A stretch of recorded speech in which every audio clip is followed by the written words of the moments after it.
Hello, everyone, and welcome to another episode of the Football Fignuts podcast. This is Season 5, Episode 14, and if you put them all together, that's 208 episodes of football and beer. I'm Craig. And I'm Britt. And Britt, Craig. Yeah. Go ahead. No, I was just Go going ahead. to say we're back, and I didn't know if you wanted to talk about our fantasy matchup last week. I don't. Craig won Sturgis for the first time in 2 years, so I'm looking at the 100-and-some-odd-year-old trophy that sits on my shelf. And yes, it's a 100-year-old trophy, not because we've been doing this for 100 years, but because I bought it off of eBay. I literally went on eBay like a decade ago and was like, show me the cheapest used trophy I could find, and some guy was saying, I don't know, we found this in our attic, it's like $2. It's got something on it that says like 1921 regatta champion, and the plate comes off really easy, and I was like, done. And so yeah, it is old, it is wretched looking, but it is ours. It is the Sturgis Cup. That is true. So I will be awarding the Sturgis Cup to Craig when I see him on Saturday at my wife's birthday party. So congratulations to Craig on winning the matchup this year. But we're getting ahead of ourselves. First, before we even get to beers, apologies that we're a day late. I'm on vacation this week, and we had tried to line up one of our contributors to replace me, and just schedules didn't work out. So the only thing I could do was come back from my vacation and sit down with Craig on Thursday. So this episode is releasing a day late, and we will not be including any of the Thursday information this week. So that all being said, let's start where we always start. Craig, what are you drinking? So today I have a lovely can of a beer we've had before. It is Julius. Oh, Treehouse. That's from Treehouse that you gave me after you drove up there. I did. I went up to Treehouse. We went up to Deerfield, and they had a pickup location. Yeah. So it's something you've had before. It's something I've had before. Julius is basically their flagship beer. In a nutshell, it's their flagship.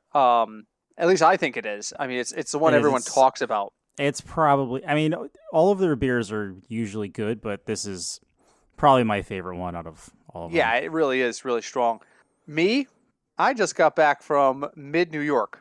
Mid-New York. I was in the Poughkeepsie, Tarrytown region. We spent a couple nights in Poughkeepsie, and we drove down to Tarrytown.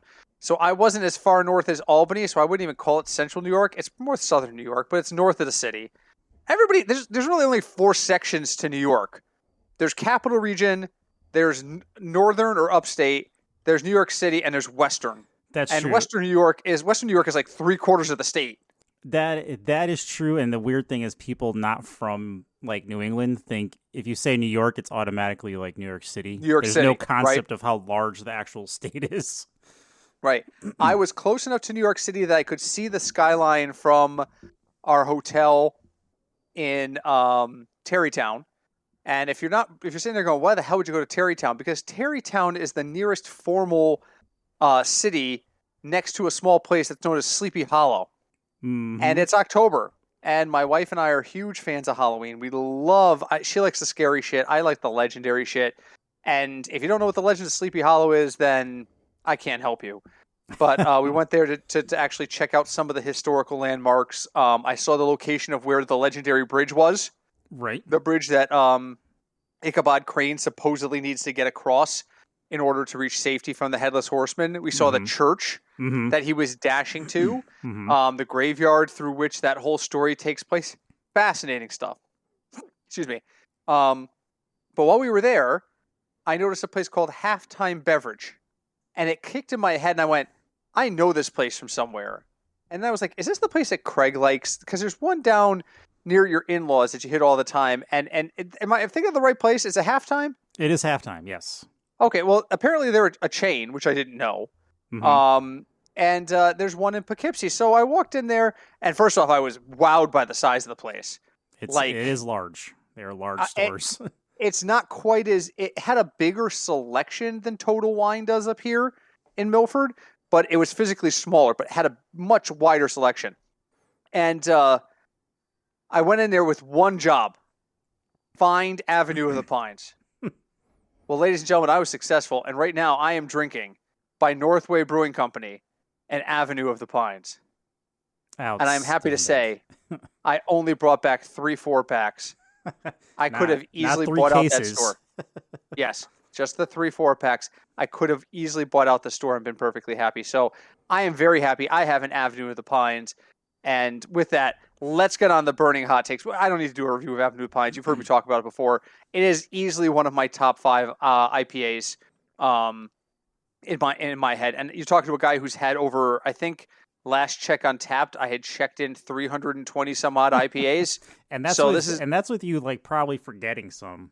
Oh yeah, 320 checked in, probably closer to 400 because there's days I just don't feel like dealing with Untapped, or I'm convinced I've logged something in before. You know, I used to, just as a way to moderate my drinking, I used to log things into Untapped and sit there and go back and be like, at the end of the night, I'd be like, I want one more beer, man. Wait. How many have I had? I would go to Untapped. Well, then I found out that Untapped, while it records everything, it doesn't show duplications in the same day. So if I went to a bar and had 3 Avenues of the Pine and just logged in all 3 Avenues of the Pine and went back in while I was lightly intoxicated to see how many beers I had, it would show me as having 1 beer. Because it's all the same beer. It sorts them by title. So, yeah. Yeah. I did not know that. That's good to know. That is good to know, though. Yeah, so I can't use it that way anymore. So sometimes I miss them. But yes, it is definitely an amazing IPA. I know I've shared it with Craig. I won't share any cans of this, but I have other stuff to share with you.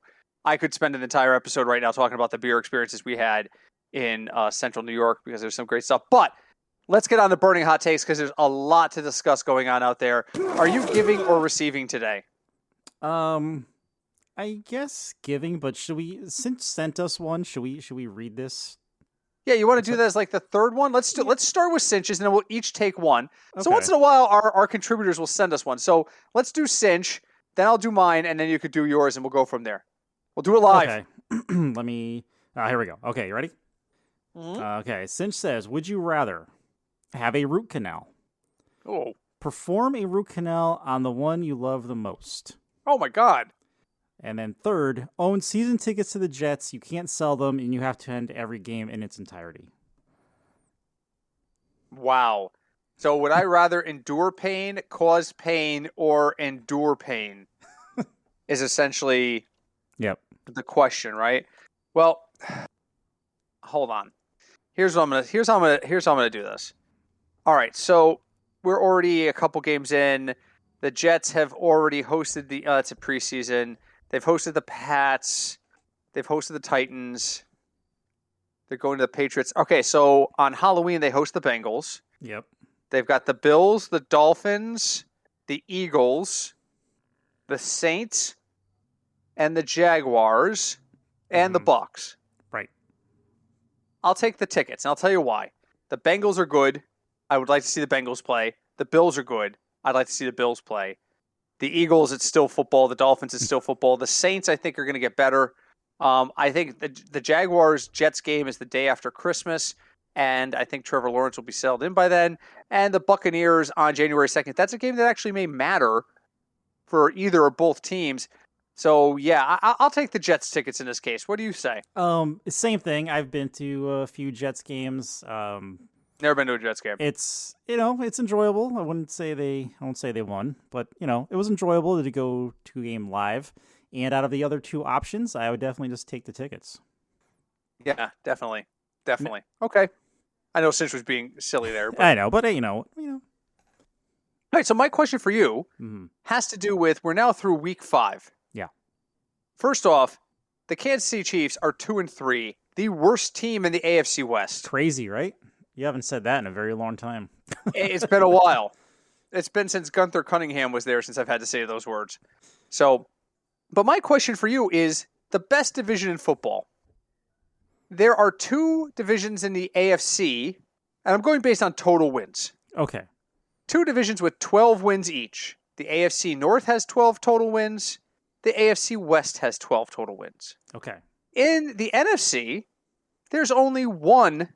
Let's see, they might have 12 too. There's a 12, but there's a team with 13. The NFC West has 13 combined wins. Mm-hmm. Best division in football.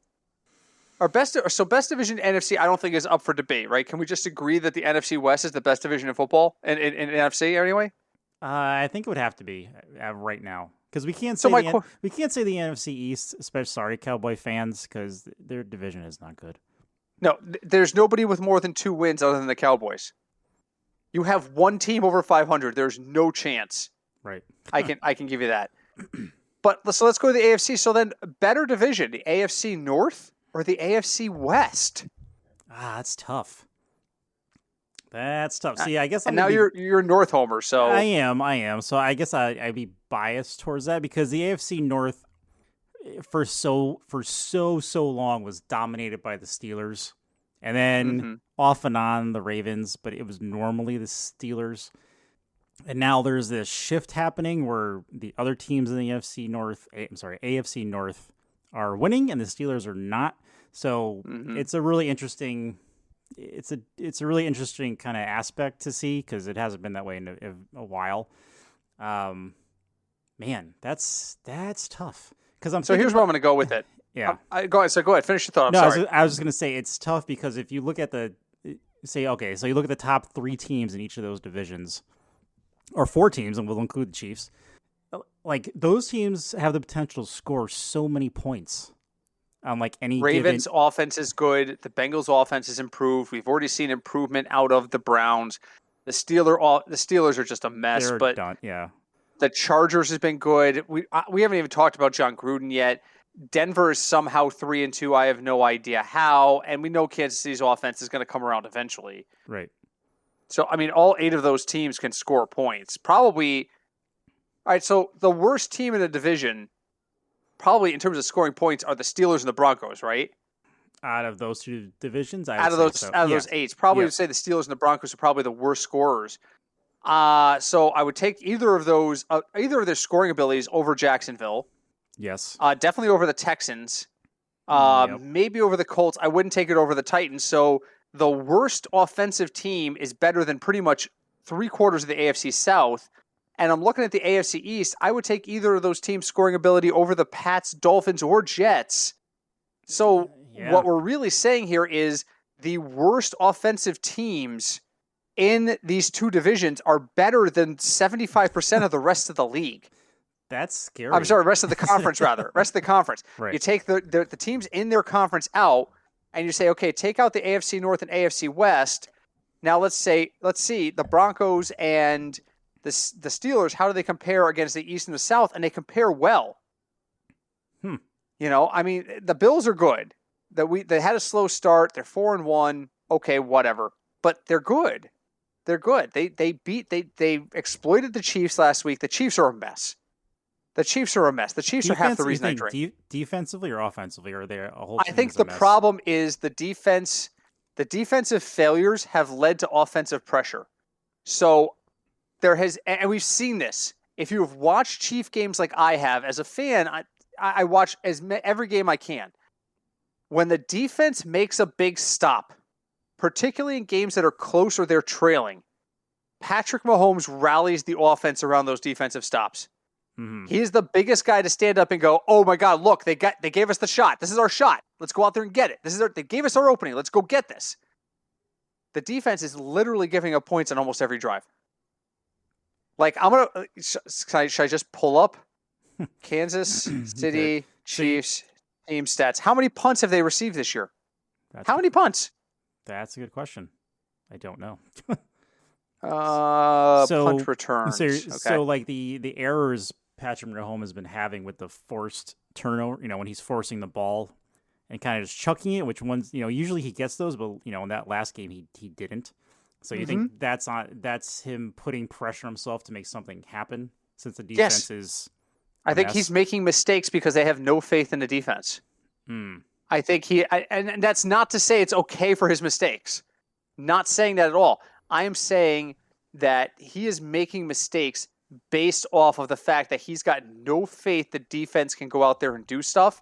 And he is, the first couple years of his career, he's had such unmitigated success in making things happen, making plays out of nothing, that he's just naturally forcing that. Okay, so Mecole Hardman is our punt return guy. Okay. Okay. It's not He's Pringle? No, Pringle's a kickoff guy. Oh, okay. The Kansas City Chiefs have only received 7 punts. In 5 weeks. 7 punts in 5 weeks. You know how many kickoff returns they've had? How many? 14. Huh. That's an interesting stat. So that says to me, for every 3 times the opposing team is touching the ball, they are 66% of the time scoring and only punting 33% of the time. That's not how this team can't operate like that. It can't. It can't. No, it's now, not. let me go back to 2021. Let me go back to 2020. Go back 1 year real quick here. Doing it live. So for every punt return, they've had 2 kickoff returns so far. Right? Right. Hold on. There's my special teams. Overall, show me special teams only. Punt returns last year. I'm sorry, I did that wrong. Hold on a second. Uh-oh. See? Doing it live. This is what happens. Yeah, because I added fair catches and returns together, and that's not correct. I'm sorry. Hold on one second. Let me go back and reset that and get that correctly said before I try to make this point. Giants versus Chiefs. When is that? Is that this week? Because that's a game we can win. Finally. Oh, I don't know. Okay. Daniel Jones might play. Hardman has had is this 2021? I don't Making know. sure I get the okay. Hardman has received 4 punts. There's been a total of 15 kick returns. So that's almost 3-1. That's even worse. Wow. 4 punts, 15 kicks. Well, yeah, but there's 1 automatic kick at the start of every game. Great. So they don't have to be scoring drives. It could be start of a half. Great. That's still 10-4. That's still 2-1, right? Mm-hmm. So let's go ahead and look at 2020. Were we getting that many kickoffs compared to punts? Go into it right now. There were a total of 28 punt returns last season. 28. Kickoffs, 19, 22, 24, 25. 25. 19 plus 3 is 22 plus 3 is 25. So last season, punts outnumbered kicks in terms of special teams receiving the ball. Keep that in mind. Okay. This year, kickoffs are outnumbering punts almost 2-1. Oh, that's not good. Well, that's not good for your defense. That means every time they touch the ball, they're scoring. Mm-hmm. They're scoring roughly 50% of the time. That whoever opposes the Chiefs, roughly 50% of the time, they're scoring. That you can't win that way. You can't. So yeah, I forget. I just completely got us off topic there. But yeah, that's the problem with the Chiefs. That is absolutely the problem with the Chiefs. Their defense is so bad that Mahomes is definitely forcing shit, and it's not going well. It's not going well at all.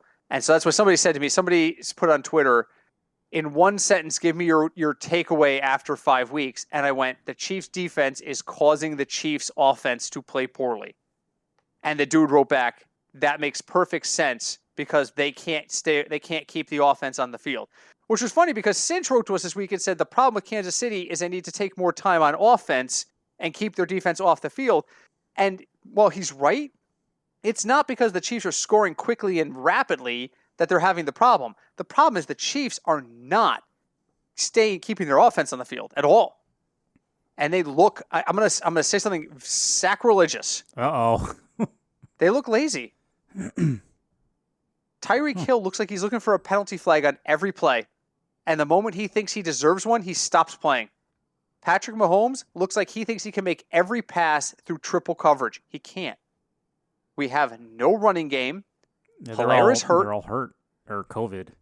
And we let both Williamses go. Both of them? I thought one of them has COVID. Oh, Damian Williams has COVID and he's in Chicago. Oh, that's right. So the Chiefs are a mess. The Chiefs are an absolute Who's Hilaire's backup? mess. Darren Williams? Is he still there? I don't know. They should trade for Marlon Mack. I mean, he rushed for 1,000 yards in 2019. But I mean, I don't know how much more I can watch this team lose. It is Darrell Williams. Darrell Williams. Oh, Jerick McKinnon's still there too. I forgot about Jerick McKinnon. Oh. But you know who's behind him? Who's behind him? Derek Gore. Derek Gore? Derek Gore. Is he related? I don't know. We should find out. I'm checking right now. Oh my God, yes. He's Frank Gore's son. Oh my God.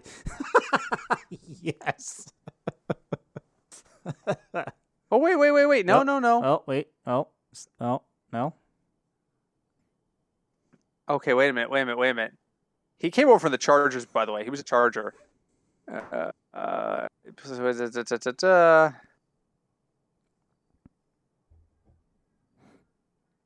Well, Derek is not related to Frank Gore, although their surname and freshmen are the same. They are not related. Okay, oh my God. If he was, he'd be my new favorite player. But this team was so bad that Byron Pringle caught a touchdown on Sunday night, and I couldn't cash. Wow. Did you ever think you would see that happen? No. And can we just talk really quick about how bad DFS was last week? I had a lineup that was 176 points and failed to cash in double ups. Wow, that's scary. Yes. I broke even last week. I lost money last week, and I had a lineup at 198 points and one at 176 on DraftKings. And I looked, and I was like, wait a minute. I had two great lineups, and those are the ones I pushed really hard. I did not win a single lineup with the 176, and I had it in standard double ups. It was just a high-scoring week. It was all Tampa Bay and all Baltimore. Unbelievable. All right, anyway, let's get on to your question. What have you got for me? I got us too distracted there. Let's just move on. I'm all angry now. I have a statement. Speaking of people, running backs who are related to people, Elijah Holyfield is a Bengal. Just throwing it out there. I know. Vander's son. Craig was big. I picked him up on Dynasty. Dynasty. So yeah. Craig was big on him when he came out last year, 2020?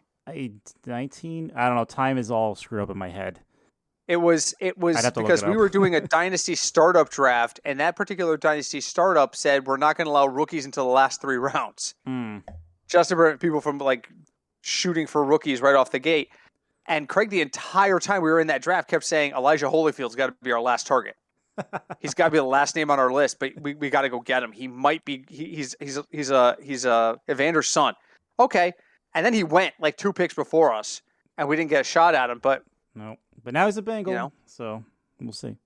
All right, so what's your final question? So my question is actually involving running backs. So Christian McCaffrey, Dalvin Cook, Saquon Barkley. The holy trinity of injuries. And that's where my question is going. Is it time in fantasy that because I know I preached about it in August about McCaffrey and his leg, but do people need to start paying attention to running back injuries more? Especially if they're a high profile running back like one of them. Oh, no question. I think the recent spate of injuries in those top like 4 or 5 games, and this is what really blows my mind, is in going into the 2020 draft, those 3 names, in whatever order you want to put them, were the 3 big names in running back, right? McCaffrey, Cook, and Barkley. Then Barkley gets hurt and misses pretty much all of last year, and Barkley drops down on lists to like the 2nd or 3rd round, but McCaffrey still goes 1 overall in most leagues, and Cook goes in the 1st round, and I'm sitting there going, wait a minute, what am I missing here? What is the difference? Well, it's a injury history, really, because Christian McCaffrey I don't think has ever played a full season. And yet you're going to... I think he did once. I think when he did his rookie year, maybe. I'd have to look that up. Maybe. I'm looking at it right now. We're doing it live. No, I don't want to go to ESPN. Because in an interview, Barkley, he's frustrated, and he said it doesn't make sense why it's happening. It's probably because he's a Penn State running back. Sorry, Penn State fans. Mm-hmm. So I know Larry Johnson was good. He's the exception. Okay, so McCaffrey did start 16 games in 2018 and then 16 games in 2019. Yes, that is accurate. Okay, so he does. But Cook, same thing. Everybody's like, oh, Dalvin Cook, he looks fantastic, but no one's talking about Barkley. And granted, Barkley didn't practice during the offseason. People were like, he may not even be ready for opening day. I get it. At this point, and this is why in our live draft, I had an offer from an owner who will remain cinch to trade the number 1 pick because he wanted Christian McCaffrey, and I seriously thought about doing it. Oh, that's right, because McCaffrey was your keeper. We keep one person. McCaffrey was not my keeper. Oh, he wasn't your keeper. No, but there was a thought, and he had Patrick Mahomes, and he was like, let's package Mahomes for your 1 pick. And there is a rule in our league where you have to sacrifice the pick of the person you keep, and you can only keep somebody that's drafted outside the top 5 rounds. Well, he had Mahomes for a 5, which means Mahomes would not be retainable after this year. And I had DK Metcalf at like 12. So what came down to was me saying to Cinch, I'm like, all right, listen, I'll do this deal. I'll trade you the 1 for Mahomes, but you'd have to take the draft hit at 5. I only lose my 12 because you're trading me a guy I can't keep for a guy I'm literally going to have 1 year. So I'm not going to take a 5th round hit for it. Right. So I'm basically trading my 1 and my 12 for Mahomes and your 5th. And he didn't want to do that. He was hoping to get the 5th pick back in it. He was like, no. But the reason I thought about this was because McCaffrey's always hurt.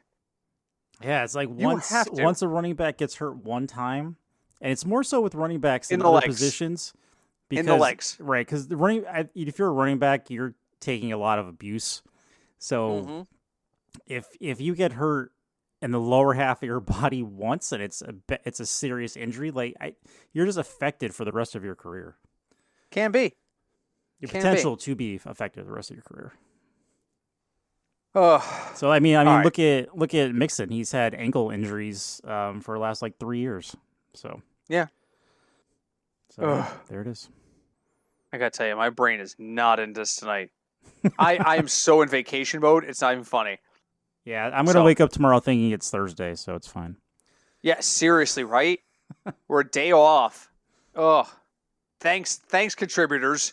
Good job. I blame Sean. You real life bastards. Oh, Britt's gonna go on vacation. Oh, I've got to work. Oh, I've got family stuff. Fuck you. I love them both, but that's beside the point. Shit happens. I get it. When Craig texted me, he was like, oh, listen, we have a problem. I'm like, oh, you gotta be kidding me. It's my wife's birthday. By the way, happy birthday to Christy. Happy birthday. It's my wife's birthday. The only reason I'm sitting here is today. It is officially her birthday today. The only reason I'm sitting here right now is because she is so sick of spending time with me this entire week on vacation that she was like, yeah, you go. For her birthday, Britt is not near her. The best thing I can give you is time to yourself. So, all right, let's move on to America's game. America's favorite game. All right, so mercifully, because we're recording on a Thursday night, the Thursday game comes off the list, and it is a 51.5. So we're going to take that off the list. Okay. So you only have 3 games. There are no sub-40 games this week. Okay. 3 games of at least a 50. Before we get into that really quick, are you even going to watch Bucks-Eagles tonight? Because I'm not. No. I may look at the score randomly, but that's I put in we have a pool just for those who contribute to the podcast. I don't even think anybody else put it in the lineups. I did. I think you and I are the only 2. I'm looking right now. Oh, no, 4 or 5. Oh. 4 or 5. You know who didn't? Oh, are you kidding me? It's the boy? Sean, put in the lineup. He's got you can't 20 minutes. Oh, he's a pain. Yeah. All right. Anyway, all right. So America's favorite game. We got 3 games on the lineup tonight or this weekend. The first game, and we're taking Bucks Eagles out because we're recording on Thursday night. So 3 games besides Bucks Eagles with at least a 51.5. And I feel really strongly you got this week. All right. Okay, so let me look at the schedule here really quick here. All right. Packers Bears, no. All right, first off, I'm going to go because I think you have to by default every week, even no matter who they're playing. I'm going to go Chiefs Washington. Chiefs Washington is the highest of the week at 55.5. Is that because of the Chiefs offense, or is that because of the Chiefs I can't defense? see how. I can't see how that would be part of the Chiefs offense. The Chiefs offense is not producing the way it used to. I'm gonna go to my deadly serious whisper right now. This game is a red herring. Oh. This game is 30-10. Really? And I think Washington might win it. Wow. fading this game in DFS. Now, one of two things will happen. Either I'm dead right, and this game is a total wash, or freaking Patrick Mahomes throws for 537 yards and 6 touchdowns, 5 of them to Byron Pringle, and I throw a chair clean across the room. It is entirely possible, and I'm saying this tongue-in-cheek, but half serious. At 55.5 points, it is entirely possible that Patrick Mahomes scores all 55 of those points. By himself. Or is involved in 6 touchdown plays and something like that. It's there. But I'm going to fade it. How do you feel about Chiefs at Washington? Same thing. Like, that's because Washington, I mean, they're not Jacksonville. They're not terrible. No, but just like they can score points. The way the Chiefs have been playing, I feel like the way the Chiefs defense has been lately, I think Washington definitely has a shot. If they win this game, the Chiefs season is over. It is time to clean house. And that means so? Including Andy? No, but Spagnuolo loses his job. No question. Steve Spagnuolo needs to hold this team to under 21 points or he loses his job. I'm on record as saying it. After the first couple games, I was like, all right, they'll figure it out. Spagnuolo's a good defensive coordinator. He's got a lot of history. He'll figure this out. Like, after week 4, I was like, okay, he really has to figure out what he's doing with his defense. Because they look like they just don't know where to go. Yeah, and a few clips, I've seen, they just, like, the secondary just looks confused. That's it. Like, they don't know who's supposed to be where when. That's it. A ball whizzes by them, and they're like, wait, there's not somebody back there? Yeah. We saw one of our safeties, and I'm just drawing a blank on which one it was, during the last game, give up on a play because he had followed a guy for like 6 seconds. He's like, oh, the ball must be out by now. So he stopped following the guy against the Bills. And the dude shot down the field and got 20 yards worth of separation and caught a wide open pass because he didn't give up on the play. And I'm just like, you're a fucking professional. Professional. I'm not even through my first beer here. You're a fucking professional. You have done this your entire life. You have not only done this as something you'd like to do, you do this to survive and support your family. You don't assume anything ever. No. You can't. And I saw the replay of that and I went, that is despicably bad. So yes, I don't think Andy goes, but I think Andy will absolutely throw his defensive coordinator under the bus here. I think changes are coming in Kansas City if they lose to Washington. So, but all right, but they're 55.5 and I'm going to fade it personally. All right, two more and you got all your strikes. Let's see. Rams, Giants. That's a maybe. We'll shelf it for now. Okay. Cardinals, Browns. That's tempting. All right, let's go with last week's big scorers. Let's go Chargers, Ravens. Correct, 51.5. Oh. Now that's a game I'm very interested in. Even though you're not a Charger believer. I think the Chargers are the worst team in the AFC West, except on offense. I think the Chargers are a year or two away from being really good, and I think it's going to become a major shock to Keenan Allen when he finds out that he's not a part of their long-term plans. It's not going to be shocking to you or me. It's going to be shocking to Keenan Allen. But this is clearly a game with two really good quarterbacks with a lot of weapons around them. I really like Chargers Ravens, and I'm going to use it freely in DFS. No hesitation there whatsoever on either side of that ball. Yeah, I would just not use either defense, but yeah. That's it. The only people who are not usable is the defense. That's it. So, all right, one more, and you still have all three of your strikes. This is awesome. I'm so excited for you. I'm going to take a sip of my beer. Let's see. Texans, Colts, absolutely not. There's a couple games you can just throw right out the window, like Dolphins, Jags. No. Let's just be honest with ourselves. Now, historically, the Jags play good in London, and that's a London game. Mm-hmm. But just saying. Yeah, no. That's really the one you can that's the only one you can really throw out the window.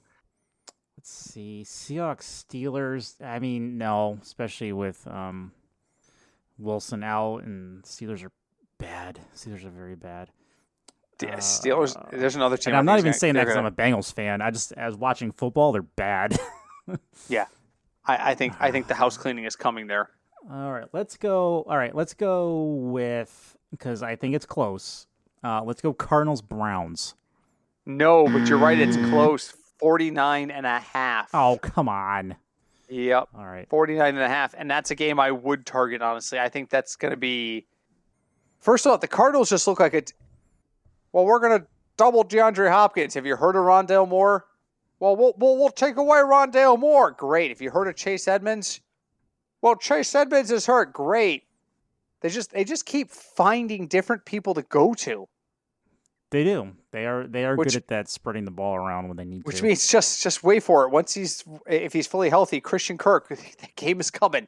Every year that 5 reception for 103 yards and a touchdown game is coming for Christian Kirk. And then all of a sudden he gets scooped up in fantasy lineups. And I'm like, dude, you're behind.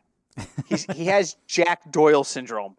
It's one just game a year. Just like all the people that went crazy over Evans last week. That's great. He's going to do it 2 more times, and you'll have no idea when it's going to happen. And I don't think he's ever done it back-to-back weeks. Oh, my God, help us. It's going to be the Evans apocalypse if he does it in back-to-back weeks. Because everybody who's sitting there going, I'm not going to pick him up or I'm not going to use him because his freaking DFS salary is going to go to $8K, and I am going to love it.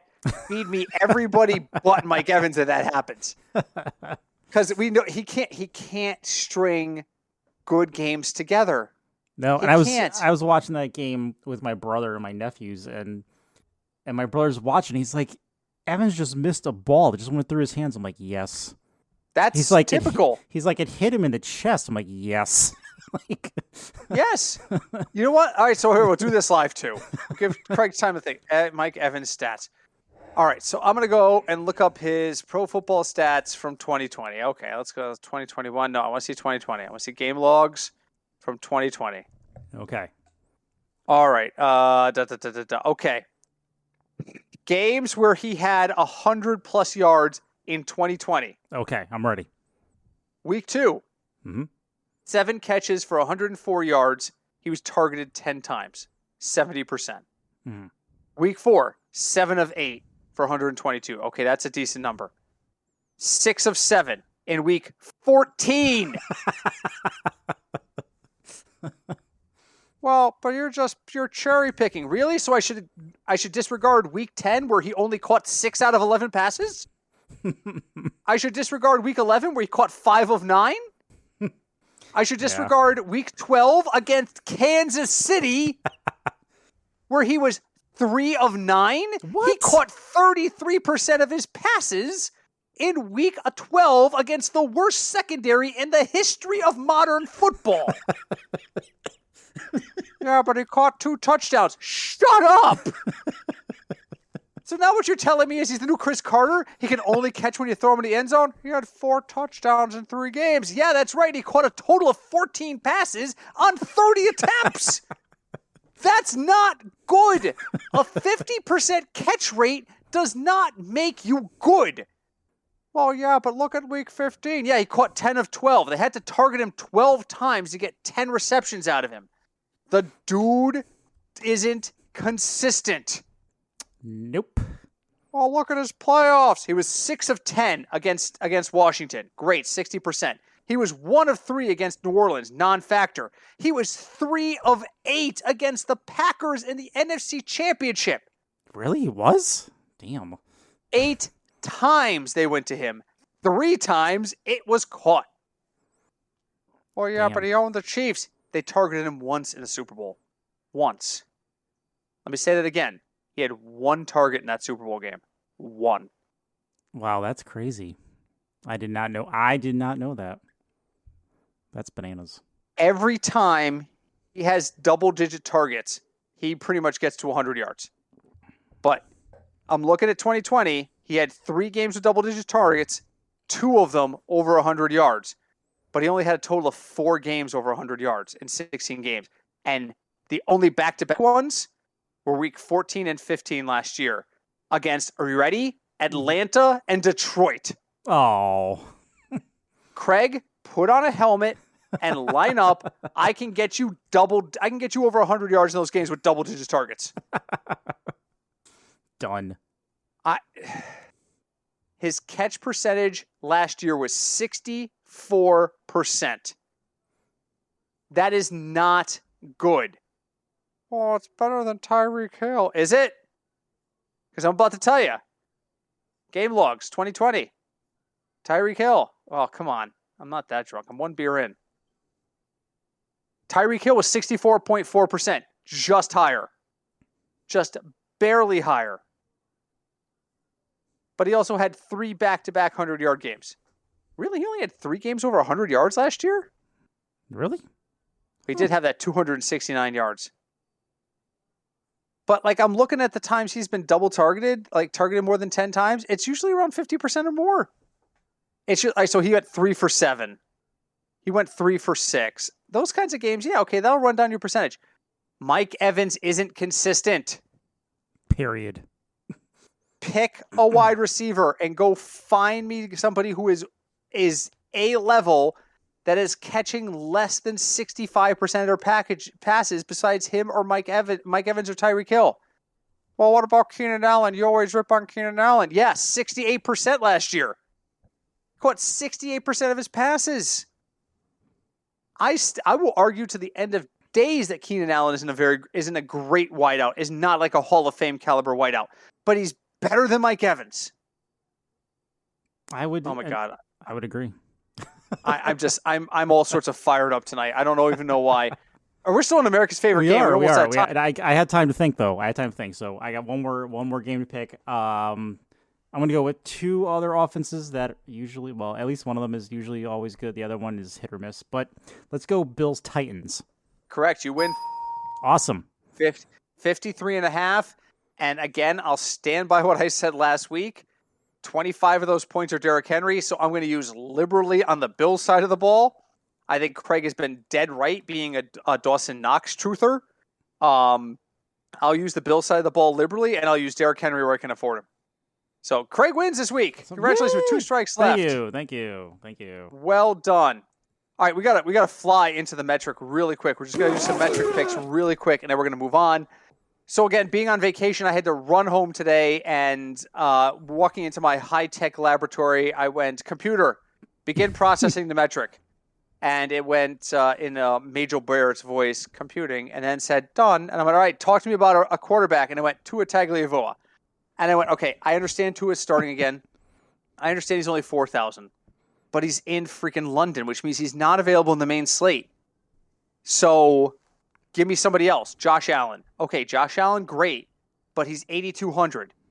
Give me somebody under 7K. Joe Burrow. So this week, I'm looking at Josh Allen where I can afford him. I'm looking at Joe Burrow when I can't. And I'm going to use those 2 guys a lot. Craig, what are you looking at this week at quarterback? This week, I'm trying to stay mid-tier, kind of like you, so under 7,000. So we do have Burrow. He's 63. And I'm still on the Matt Stafford train because he is still under 7,000. He is 6,700. Now, the Giants' secondary isn't horrendous. They're not bad. They're mid-tier. But I think he's going to beat up on them. I really do. I think the Rams are going to beat up on the Giants. I think they're just going to wear them down. So I like that pick a lot. And then if you want to go super cheap because of the don't do it. I know you said you're fading it, but Mr. Quarterback in Washington is only 5,800. Oh my God! I thought you were going to go Geno Smith in Seattle. No. I swear to God, I thought you were going Geno Smith. I'm like, oh God, no. All right, running backs. Metric. Give me a running back. James Robinson. London. I can't use him. He's London. Well, go Jonathan Taylor then. Okay, Jonathan Taylor, 6,600. Houston couldn't stop anything. So I think that he's usable. I like him this week at 6,600. If I'm paying up, believe it or not, I kind of like Najee Harris. I got Najee Harris for 21 points. And it's not quite 3X, but I like Najee Harris. I love Darrell Henderson. I love a Rams stack this week. Oh, that could work. I love a Rams stack this week. Darrell Henderson, 6K. I see myself using a lot of Henderson, a lot of Jonathan Taylor this week. What do you got? So me, I think my hardest position this week is running back because everyone is broken. Yeah. I may pay up for Eckler. Do you believe Eckler is more expensive than Cook and Jones and Chubb right now? I do, because he's having a better year because he hasn't missed any time yet. Keyword. He came out of the tent. He did. When the tent becomes a roach motel, your value drops. And if you're from the 70s, remember the old roach motels? Roaches go in and they don't come out. The blue tent, if the blue tent becomes a roach motel, your value drops. That's true. That is true. I do like Darrell Henderson. He's only 6,000. I was kind of looking at Jacobs because he's playing, but he's playing in Denver, so yeah, I'm not. Can we use Darrell Williams with the idea with the word that Hilaire is out? Can we use Darrell Williams because he's only 4,900 on a Chief offense that doesn't know what it's doing against a Washington front line that's not horrendous? That's true. Or J.D. McKissick. See, I don't think McKissick's going to get the volume. I think they're going to rely on Williams. I think they're going to rely on Mahomes. I think Mahomes is going to throw the ball 52 times this week. But running back is, because of injuries, running back is just a mess this week. Running backs. I mean, DeAndre Swift is high in the metric, but I can't trust it because he's hurt. I can't. So, all right, wide receiver. Give me somebody cheap. Jamar Chase. He's not cheap. He's 6,700. Well, Devontae Adams, 9K? That's the wrong way. Okay, well, Sterling Shepard. He's a giant. So there really isn't. So I'm looking at it. There's not great value. I'm probably paying down so I can pay up at wideout because I've got Jamar Chase at Detroit. Jamar Chase should have a field day. He should. So their secondary is broken. So I'm looking at stacks with the Rams. I'm looking at stacks with the Bengals. Just saying. Who do you like your wideout this week? If I'm going with now, see, here's my question though. If you go with the Ram stack, do you go with Kupp, but he's 7,900, or do you go with Big Bob Woods, who's 61? Or maybe you just use Darrell Henderson and go with the Joe Burrow stack. That could work. I used the 176 lineup last week. Used Joe Burrow, T. Higgins, and Tyler Boyd. Oh wow! I went heavy on the Bengals. I scored 176 points, and I didn't win any money because of the frickin' everybody else was good. I'll say right now who I'm fading. I'm fading Kadarius Toney. You think his run's over? I don't think his run's over. I think that as long as Marcus Peters is a thing, he's not going to do really great in that secondary. At 5,600, I'd rather use Michael Pittman at 55. I'd rather use T. Higgins at 53 than go with Kadarius Toney. I just don't see this matchup being effective for him. And do you think really quick, do you think Odell is done in Cleveland? Because he's 5,100, and I don't even think they're throwing at him anymore. I would find a way to find $200 to use T. Higgins before I would even consider Odell. And if I had no choice, and I'm looking at $5,000, I'm looking down my list right now for somebody I would use. Wow. The answer is no. Wow.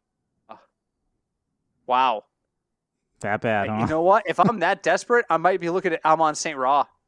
Wow. He's 4,200. I mean, somebody has to catch. Yeah, well, yeah, and we know Detroit's going to throw. Yeah, wow. I honestly don't know where to go with this. And I'm just realizing the metric did not compute everyone properly, but even still, yeah, no, I would use Amon St. Ra as a flyer before I would go use Odell Beckham Jr. Just going to say it right there. So, tight end, there is one clear value. I will use him liberally, and his name is Zach Ertz, and he plays in 5 minutes, so he's not available. Thanks a lot. Well, what about the second name? Dan Arnold, London. So what's the third value name on my list? I almost fell out of the chair. Ricky Seals-Jones. Remember him? I tried not to.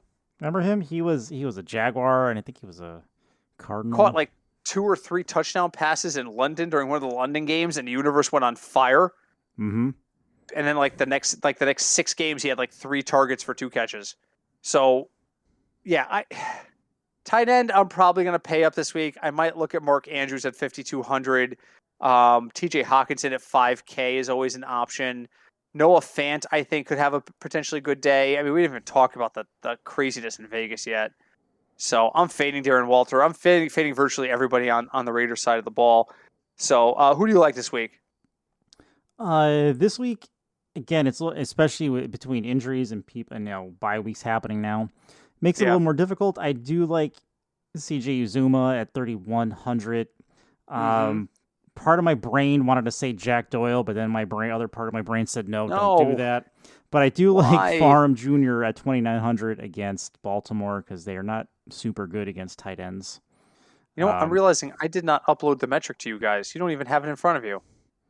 I don't. I'm just. You're doing this without. I'm using my own your judgment. Yeah, but I mean, a lot of these guys overlap on the metric. I'm like, you should be looking at this so you can see this. You know who might be sneaky? Who? And it's a huge risk, but Robert Tonyan is only 3,800 because Green Bay hasn't been looking to him, and Chicago, he could be the target. He could be.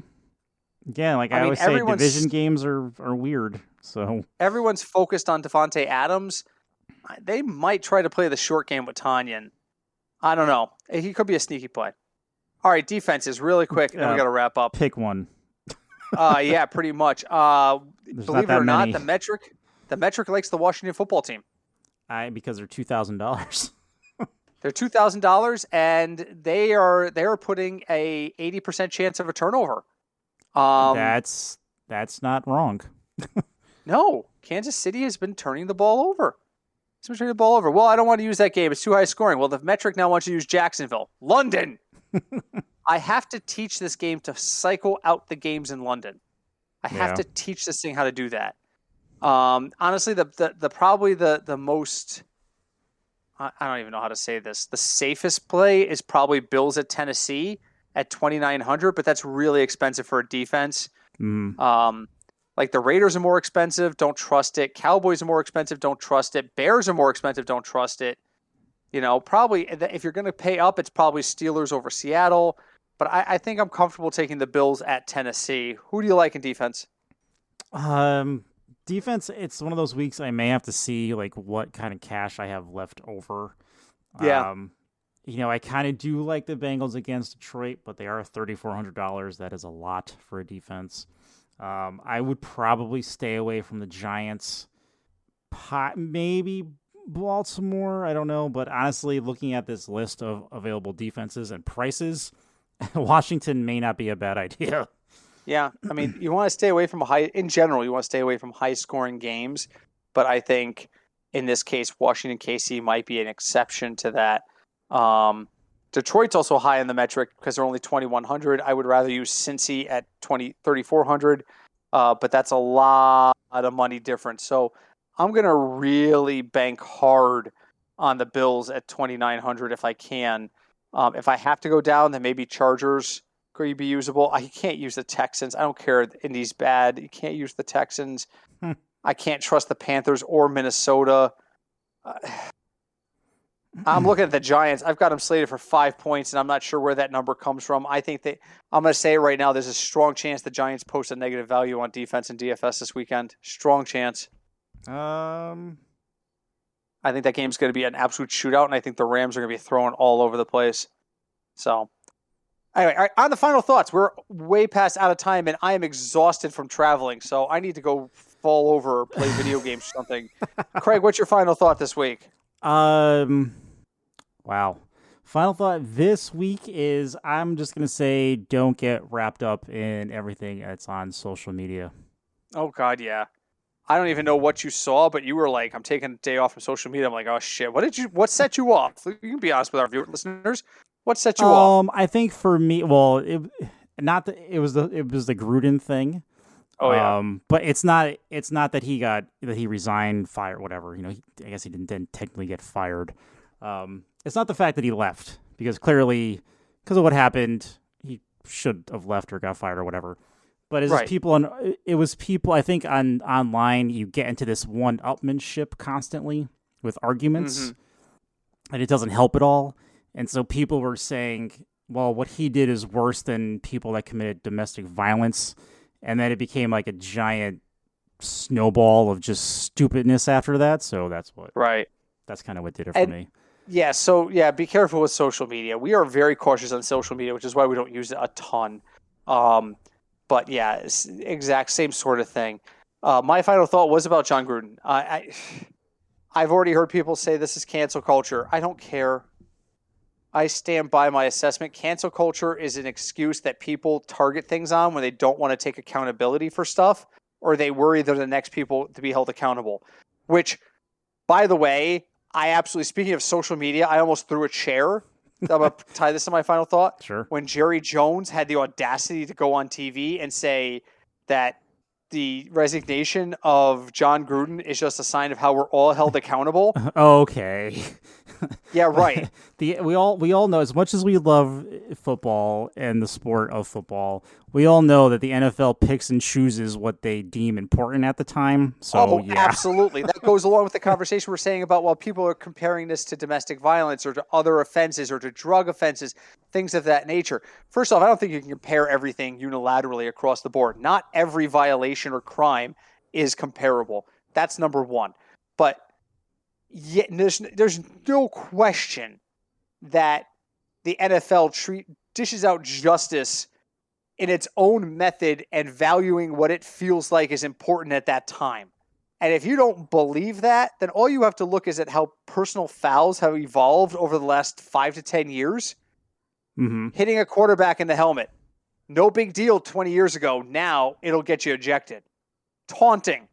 A regular part of the game. Have you all forgotten Terrell Owens dancing on the Dallas Star? During the game. During a game? Have you all forgotten this happened? At least Juju does it before the game, I guess. Well, I was hurt, but yeah. He caught a touchdown, ran 50 yards, planted the balls, and put his hands out like, praise me, and was shocked when a Dallas lineman leveled him. That would not happen now. So there has never been a question that the NFL changes what it deems to be important.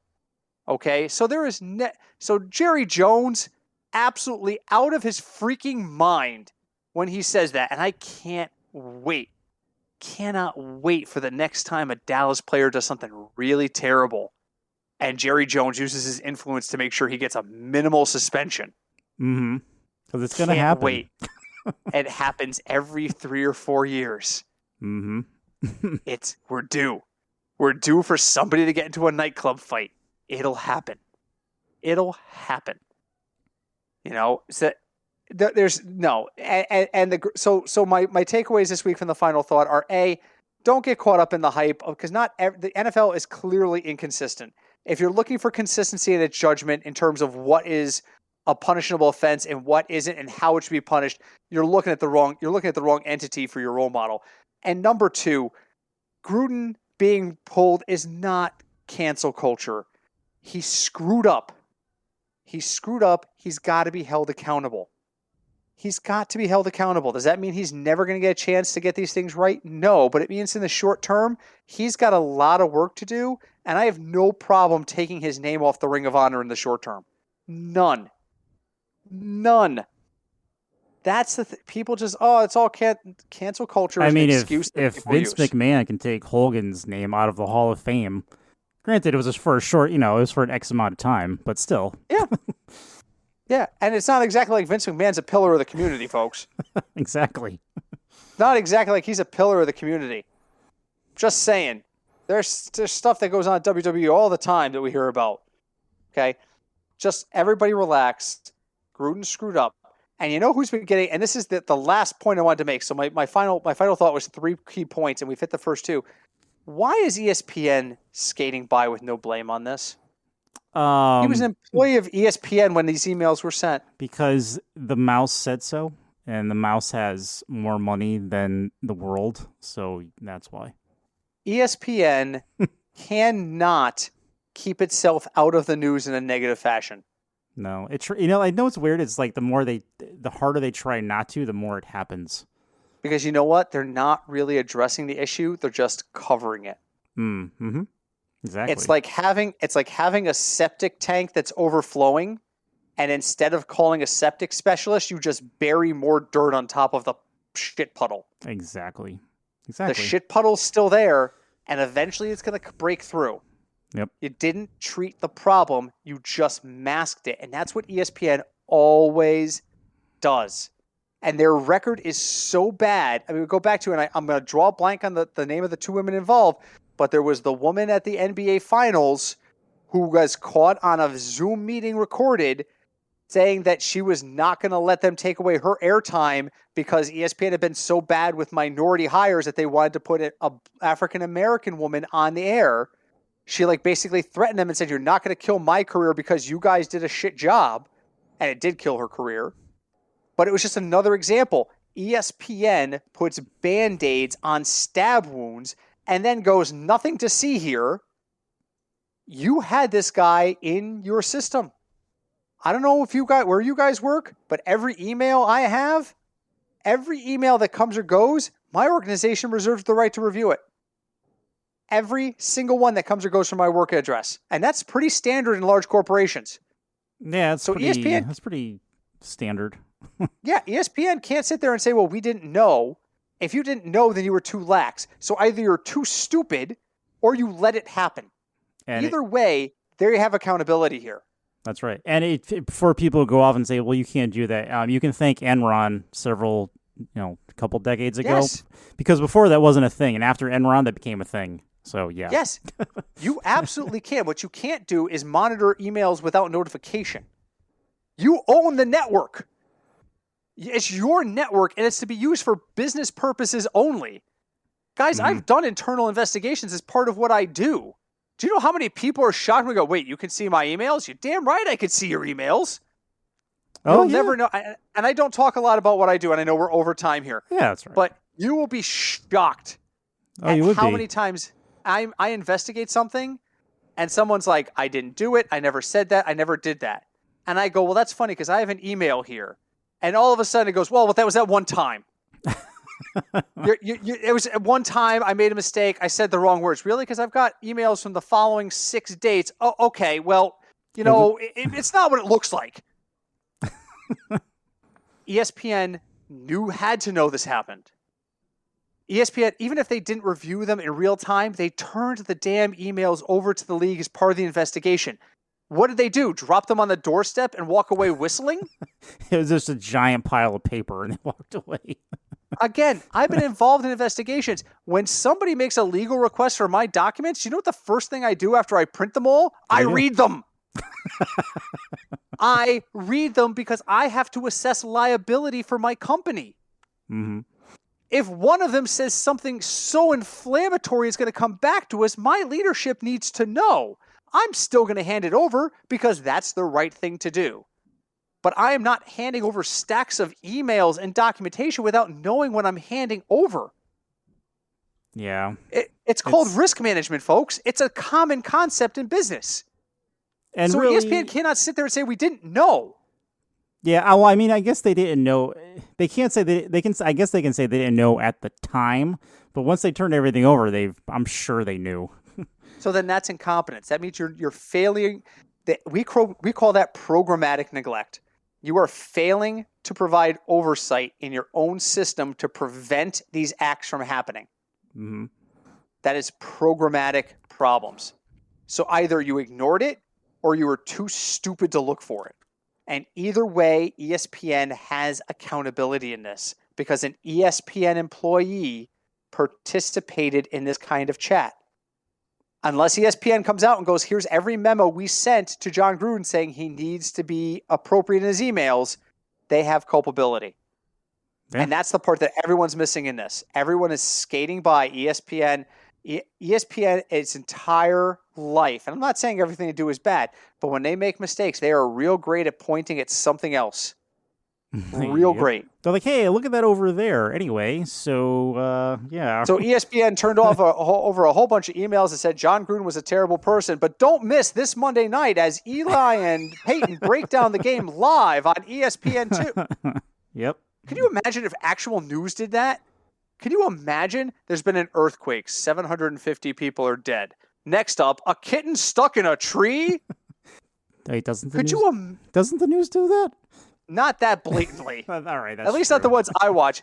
I watch a lot of ABC out of New York, and the guy who their central newscaster is very kind of like that's terrible, and then he moves on kind of thing. It's kind of his transition. At least I'll take that better than hey, don't look over here kind of thing. Yeah. Your own house is on fire. You can't throw stones here. You can't. Yeah. You know what you can do? What can you do? You can help us out by leaving us a review wherever you listen to us. We're on so many different podcast directories. I've given up trying to list them going forward. But it would be always a big help. People always ask, how can I help your program grow? You can help us by leaving us a good review and giving us some feedback on what you're hearing. If you'd like to give us feedback directly, in addition to leaving us a review, you can reach us at Fignuts DFS on Twitter. We are the Football Fignuts Podcast on Facebook. And we are accessible on email at the address fignutsdfs@gmail.com. So I wasn't supposed to be here this week, which was supposed to be a good thing. And so now I'm here, and Craig gets to take his victory lap. So congratulations to Craig. Thank you. Thank you. Hopefully I will see you in the Super Bowl this year, and I will get my shot at revenge. So enjoy week 6, everybody. We will be back next week, and we will break down week 7. So until then, thank you for listening. My name is Britt. I'm Craig. And hi, Deb. We are the Football Fignuts Podcast.